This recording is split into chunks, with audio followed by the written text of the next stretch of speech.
Russia Russia Russia. ইঁদুর মারার ওষুধ, তেলা পোকা মারার ওষুধ, জায়গায় খায় জায়গায় আগে, জায়গায় ব্রেক, জায়গায় খা জায়গায় মরে, লাফায় লাফায় মরে, চিতয়ে মরে, এক ফাইলে যথেষ্ট। ধর, রাত 12টা বাজলে কুত্তর বাচ্চাগুলো গে গে করে। একশো বইয়ের মধ্যে দেয় ওষুধ। এটা কিসের ওষুধ? এই যে দেখতেছেন, এটা হচ্ছে তেলা পোকা মারার ওষুধ। তেলা পোকা মারার ওষুধ ইঁদুর মরে, ঠিক আছে? যে ইঁদুরের পাতলা পায়খানা হয়, এই ওষুধ খাওয়া দিলে গাড়ি ক্লিয়ার হয়ে যাবে, কোনো সমস্যা হবে না। আর একটা আছে দেখাই, এটা হচ্ছে আঙ্গর নানার ওষুধ, ঠিক আছে? যে কোনো টাইমে ইঁদুরকে খাওয়া দেবে, পাতলা পায়খানা ক্লিয়ার হবে, মাঝে মাঝে মরেও যাবে। চাইলে আপনি খায় আপনিও মনে করেন যে পাতলা পায়খানা ক্লিয়ার করতে পারেন। আসলে ভাই এটা খুব কার্যকারী, খাইলেই মরবো। আসলে এটা 100% কার্যকারী, খাওয়ার সাথে সাথে মরবো, কোনো টেনশন নাই। এই তাহলে মূল্য হুস করি কয়টা? এ ভাই এটার মূল্য কত? দাম বেশি না, মাত্র 20 টাকা। ঠিক আছে ভাই, 20টার জায়গায় আপনাকে আমি 2000 টাকা দিব। যদি এটা খাওয়া দিতে আপনি না মরেন, তার মানে বলবো যে ওষুধে ভেজাল আছে। হেই, নিজের ওষুধ নিজে কেউ খায়? হ্যাঁ?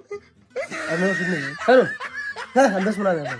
এই কোন দাস, তার মানে তোর ওষুধে ভেজাল আছে। তোর ওষুধ যদি তুই না খাস, তার মানে ভেজাল আছে। এ লোক দে এ ভাই শুনছেন বেলা ভাই, এই ওষুধটার দাম 20 টাকা। সে বলে যে এই ওষুধ খাইলে যে কিছু মরবো, ঠিক আছে? আমি এই 20 টাকার বদলে 2000 টাকা দিবার চাইছি, কিন্তু সে খাইবো না। তার মানে কি, এর